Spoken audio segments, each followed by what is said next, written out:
All right, so what we're going to do is we're going to talk about the Prairie Ecosystems-Gizmo. And the way that we're going to do it is we're going to look at our bell work.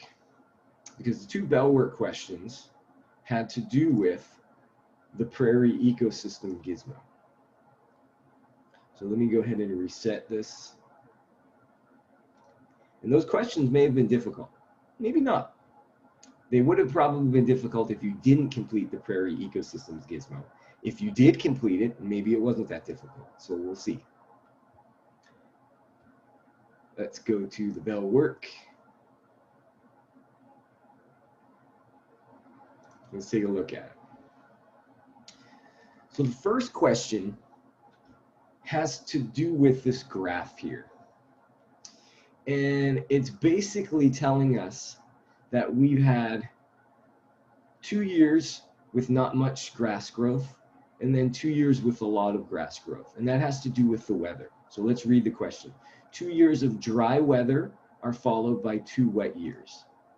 Basically, the most important thing to know about that statement is right here, causing the population, the grass population, to rise. So we know we have a lot more grass in our prairie ecosystem. How will the increase in grass affect the animals in that ecosystem? How will it affect the prairie dogs? How will it affect the foxes? How will it affect the ferrets? So what do we think? Will all of them increase? Will only the prairie dog population increase? Will the fox population increase only? Or will the ferret population increase only? What do we think? If there's more grass in our prairie ecosystem,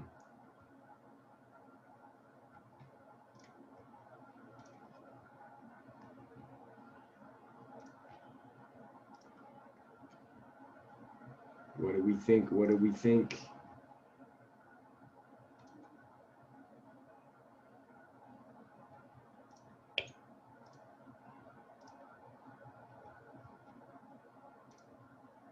So thank you, Gabriella. She says all of them will increase. Any other thoughts? Tonali, thank you, says they will increase, all of them. Any other thoughts before we look?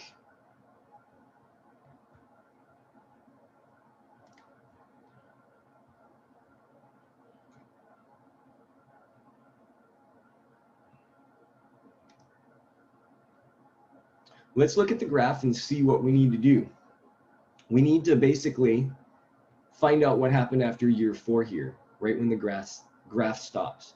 So let's take the grass, let's just take it all the way up to about 8,000 tons. So let's increase the grass, increase the grass, increase the grass. I know it's not quite 8,000, but I'm just going to max it out just so we can see what happens. There's lots of grass here. Let's look at what happens after 1 year. Well, we can tell that there's a little bit less grass after a year, but there's more prairie dogs. Still more prairie dogs, and now there's more ferrets, and there's more foxes. Year 3, we start to see prairie dogs now start to equalize, still a lot of ferrets, still some extra foxes. Now, as the grass goes back down to its normal level, we notice that the ecosystem goes back to equilibrium. Now, it's kind of hard to see in this prairie version. Let's look at the data and let's reset it.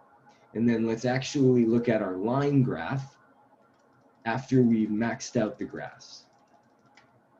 So let's advance it 1 year. Notice how the prairie dog population increased quite a bit, very fast too. The ferret population increased after 1 year. Foxes didn't change much after 1 year. After 2 years, the prairie dogs are still increasing, so the prairie dogs definitely increased their population. The ferrets are increasing at a faster rate now, so they're still increasing, and now the foxes are increasing too. So we could say that all of those animals increased in population as a result of more grass. So if we go back here to our question, definitely that would be the correct answer. just like Gabriella said, just like Tonali said. All of the animals would increase as a result of extra grass. But now, what's a really interesting thing about a ecosystem that has a food chain like this is, as long as there's enough food, eventually that ecosystem will go back to equilibrium. Remember, equilibrium is balance. And if we advance it out enough, we're all the way back to 100%, where we started before we had the dry and wet season. Notice here, this was starting point. We just started with the wet season. That created an abundance of grass. All these animals increased. Why did all of the animals' populations increase? That's the crux of what we're talking about here. Why did all of the animal populations increase?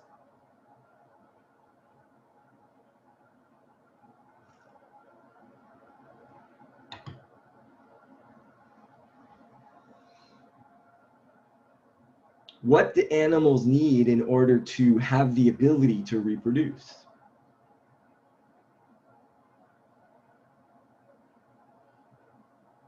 Tonali says food. That's it, right? They had more food. When we have more food, we tend to be healthier and we tend to reproduce more. Hence, our populations increase, right? Now, the populations only increased for a couple years before they started to decrease, right? What happened to cause the populations to then start to decrease back to normal levels again? What happened? What was the big change? Or what caused these three populations to start to decrease? Look at our graph. What came before this decrease?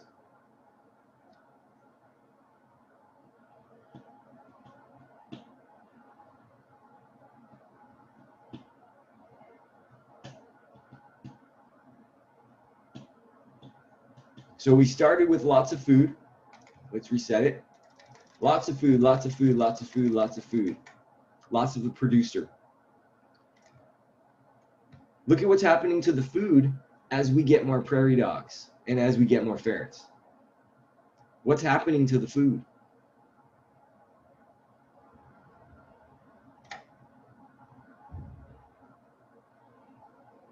What's happening to the grass?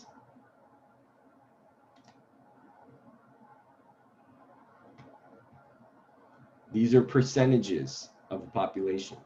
What's happening to the grass? What's happening to the food? What's causing these populations to eventually decrease in number? Good thinking, Kimberly, but that's not the original cause of the decrease in the population, because if that was the case, then the prairie dogs would keep increasing in population, or one of the organisms may keep increasing. They wouldn't all decrease at the same time, but that's good thinking. And we'll get to what you're saying in the next question. What's happening to the grass, ladies and gentlemen?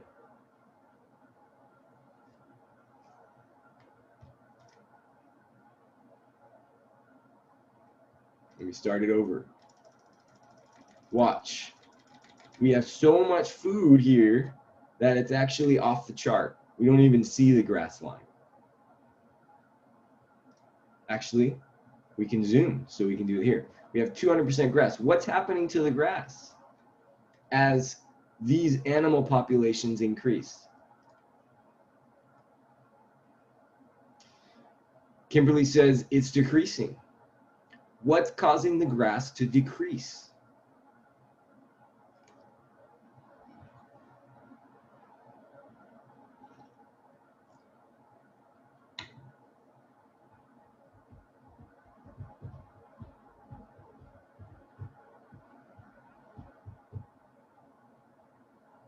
Kimberly says it's getting eaten. Yes, it's getting eaten. by more prairie dogs. Look at the red line here, guys. Look at the prairie dog number increase at a very fast rate. Well, as the prairie dogs increase in numbers, you better believe they're going to need more food. And they're going to eat that extra grass that grew out of control. And they're going to start to get that extra grass level to decrease. And as the grass decreases, Miguel, please don't do the assignment right now. We're doing this.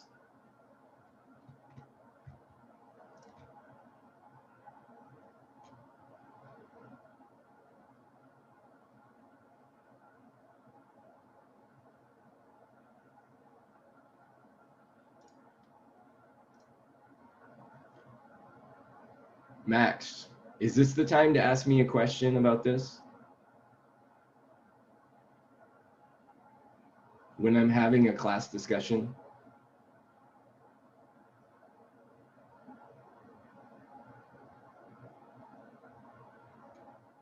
Thank you. So we are talking about this. This is what everybody should be looking at, what's on my screen right now. As the food gets eaten by the extra animals, the extra organisms, the food levels decrease. And as you see, the food levels start to stabilize, that starts to bring down the animal populations back to equilibrium. And so that tells us something very important about an ecosystem. It tells us the producers are incredibly important to the ecosystem. That grass is incredibly important to this ecosystem. When there's more grass, we get more animals. But as those animal numbers increase, as the populations increase, they will eat more of that producer, more of that grass. And that will keep the ecosystem in equilibrium, in balance. And you can actually see the equilibrium playing out as the lines level off. And you can see it here. We get tons of grass in the prairie. And then as we advance, as we lose grass, all these other numbers come back down to equilibrium. And if everything stays about the same, it will stay in equilibrium. And that's really important. It tells us something incredibly important about the grass. Now, why do I bring this up right now? Well, this is an issue that we've seen on our grasslands in our country. Prior to the settling of all of the Central United States and the West Coast, we had this country covered in grasslands, prairie grasslands. There were lots of rolling hills with this wild grass that grew for forever, as long as the eye could see. Well, as we started to settle these areas and create farms to grow our food and to build houses and build cities and develop throughout the late 1800s and 1900s, we started to destroy the populations of grass. Until we got to a point where there's a lot of areas with absolutely no more natural grasses. Now, why, let me do it this way. Why is that so dangerous? What do you think will happen to these animal populations with no grass now? What do you guys think?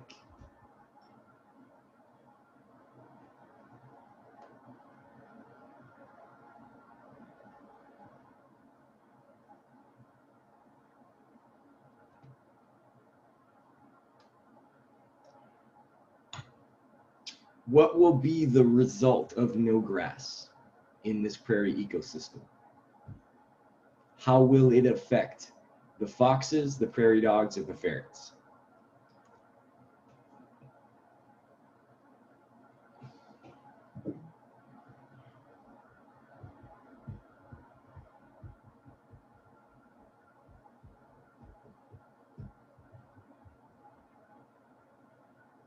Let's take some guesses, guys. What'll happen to the animal populations now that all the grass is gone from this ecosystem?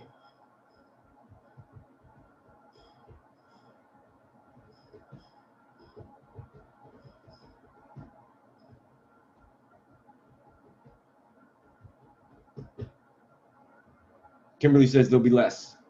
Gabby says they will start decreasing. Tonali says they will decrease. You better believe they'll decrease. Watch. Whoa, what happened? Look at how many prairie dogs we lost. We lost the ferrets. We lost the fox. Let's do 2 years. Look at how many prairie dogs are now there. They're almost extinct. They're almost gone. Look at how many ferrets we've lost. Look at how many foxes we've lost just after 2 years. After 3 years, there's no more prairie dogs. They've gone extinct. The ferrets are on the verge of extinction. And the foxes are getting close too. Now the ferrets, after 4 years, are extinct. The foxes, there's just one left. Well, I think we know what's going to happen next, right? Just give it a couple years, and there'll be no more foxes either. This is a complete collapse of the ecosystem. Simply because we removed the food source of one of these organisms. Let's show it as data here. Look at those decreases, ladies and gentlemen. That's pretty significant. And fast, too.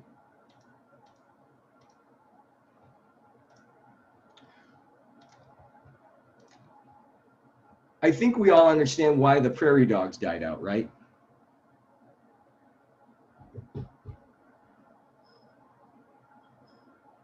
They don't have any more food if the grass is gone. Why did we lose the ferrets?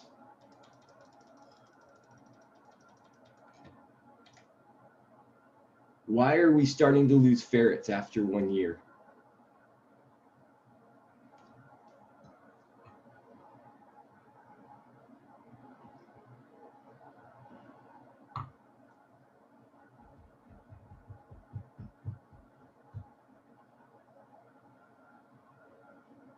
The ferrets don't eat the grass.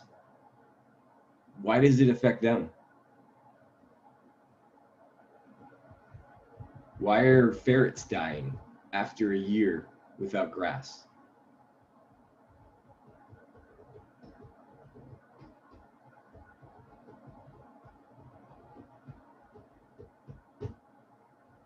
What do we think, guys? Come on. Those of you that haven't been participating, I need you to jump in. Don't rely on a couple people to do the work for you. Thank you, Kimberly. So the prairie dogs eat the grass. And since the prairie dogs don't have the grass, the ferrets don't have food either. So the ferrets need a food source, right? The prairie dogs are their food source. And when the prairie dogs start dying out, the ferrets will have less, right? Just like Kimberly said. And then we can say the same thing about the foxes. The foxes could care less about the grass, but they do care about these tasty ferrets. And when the ferrets start to die, because the prairie dogs are gone, or there's not enough of them, well, it's going to affect all of those organisms in the food chain. Hence, the importance of equilibrium. Hence the importance of all of these different organisms in that food chain. So let's look at this a different way. Let me reset the bell work. And let's look at another question, just to take it to a different ecosystem.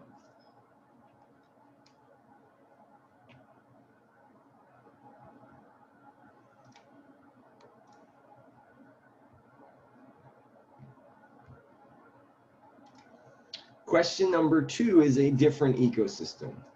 There's no producer there, but we can almost think of it just like the ecosystem that we were looking at, the prairie ecosystem. In this ecosystem, the flies are eaten by the frogs.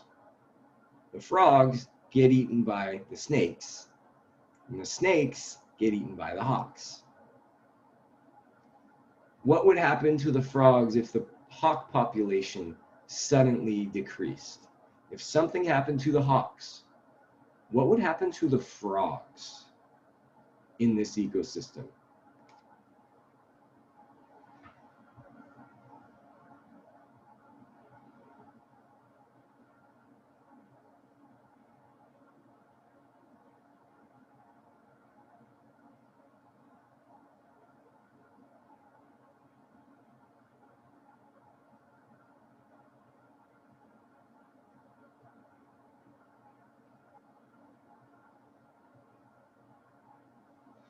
So we have Kimberly saying the frogs would decrease. Gabby also says they will decrease. Well, let's think about it. If there's no more hawks to eat the snakes are going to reproduce, and there'll be a lot more snakes. The snakes eat the frogs. If there's more snakes, then the frogs are going to suffer, right? There's going to be a lot more snakes looking for a meal. And so there'll be more frogs that won't be able to escape being eaten. And then the frog population will definitely decrease. The snake population will increase. The frog population will decrease. Eventually, though, that decreased frog population will affect the snakes. And without those hawks keeping the snakes in check, it could be a problem. It may not be, but it could be a problem. And we can actually look at it here if we just swap out the grass for the flies, the frogs for the prairie dogs, the snakes for the ferrets, and then the hawks for the foxes. Let's say we have just a few foxes, okay? Let's say the hawks, something happened to the hawk population. Well, let's advance it.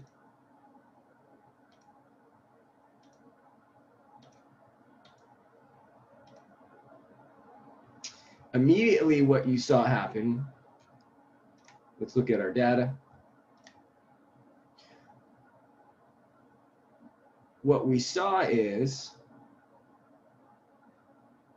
the green is our flies, prairie dogs, which would be our frogs.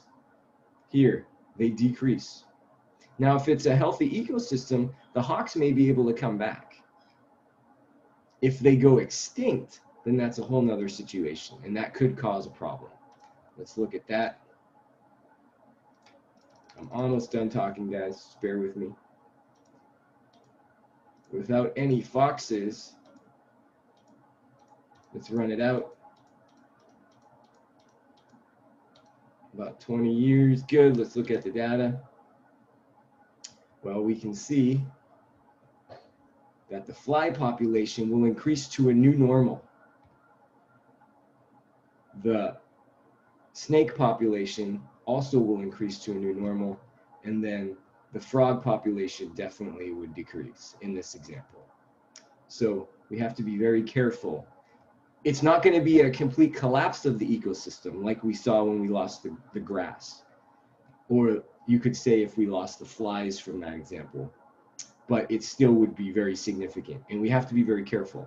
Now, on a positive note, before we finish up here, our grasslands, our prairie ecosystems have been a cause of concern for a while, and there are a lot of groups, a lot of people that have been bringing back the natural grasses to some of the remaining open spaces in the central and north central America. And we've been able to bring back some of these ecosystems in certain areas, but it's nothing like it used to be. And that's just something we have to learn from, unfortunately. And it's a really important part of environmental science, learning how these ecosystems are affected and learning what we can do either to try to fix it or at least learn from the mistakes we made in the past.